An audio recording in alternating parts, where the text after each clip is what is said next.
Europe में यूनान नामक एक देश है। यूनान में पुराने समय से मिदास नाम का एक राजा राज करता था। राजा मिदास बड़ा ही लालची था। उसकी पुत्री को छोड़कर उसे दूसरी कोई वस्तु संसार में प्यारी थी तो बस सोना ही प्यारा था। वह रात में सोते सोते भी सोना इकट्ठा करने का स्वप्न देखा करता था। एक दिन राजा मिदास अपने खजाने में बैठा सोने की ईंटें और अशर्फियाँ गिन रहा था। अचानक वहाँ एक देवदूत आया। उसने राजा से कहा, मिदास तुम बहुत धनी हो। मिदास ने मुंह लटकाकर उत्तर दिया, मैं धनी कहाँ हूँ, मेरे पास तो यह बहुत थोड़ा सा सोना है। देवदूत बोला, तुम्हें इतने सोने से भी संतोष नहीं है, कितना सोना चाहिए तुम्हें? राजा ने कहा, मैं तो चाहता हूँ कि मैं जिस वस्तु का हाथ से स्पर्श करूँ वही सोने की हो जाए। देवदूत हंसा और बोला, अच्छी बात है, कल सवेरे से तुम जिस वस्तु को छुओगे वह सोने की हो जाएगी। उस दिन और रात में राजा मिदास को नींद नहीं आई। वह सुबह उठा, उसने एक कुर्सी पर हाथ रखा, वह सोने की हो गई। एक मेज को छुआ, वह सोने की बन गई। राजा मिदास प्रसन्नता के मारे उछलने और नाचने लगा। वह पागलों की भांति दौड़ता हुआ अपने बगीचे में गया और पेड़ों को छूने लगा। फूल, पत्ते, डालियाँ, गमछे छुए, सब सोने की हो गए। सब चमचमाने लगा। मिदास के पास सोने का पार नहीं रहा। दौड़ते उछलते मिदास थक गया। उसने अभी तक यह पता नहीं लगा था कि उसके कपड़े भी सोने के होकर बहुत भारी हो गए हैं। वह प्यासा था और भूख भी उसे लगी थी।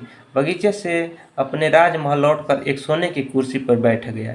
एक नौकर ने उसके आगे भोजन और पानी लाकर रख दिया, लेकिन जैसे ही मिदास ने भोजन को हाथ लगाया वो भोजन सोने का बन गया।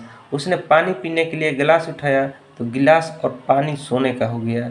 मिदास के सामने सोने की रोटियां, सोने की चावल, सोने की आलू आदि रखे थे। वह भूखा था, प्यासा था, सोना चबाकर उसकी भूख नहीं मिट सकती थी।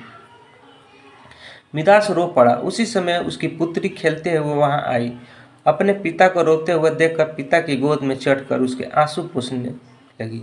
मिदास ने पुत्रों को अपनी छाती से लगा लिया, लेकिन अब उसकी पुत्री कहाँ थी। गोद में उसकी पुत्री सोने की इतनी वजनी मूर्ति थी कि उसे वो गोद में उठाए भी नहीं रख सकता था। बेचारा मिदास सिर पटक पटक कर रोने लगा। देवता को दया आ गई। वो फिर प्रकट हुआ। उसे देखते ही मिदास को उसके पैरों पर गिर पड़ा और गिड़गिड़ा कर प्रार्थना करने लगा, अपना वरदान वापस लौटा लीजिए। देवता ने पूछा, मिदास अब तुम्हें सोना नहीं चाहिए, अब बताओ एक गिलास पानी मूल्यवान है या सोना? कपड़ा, रोटी मूल्यवान है या सोना?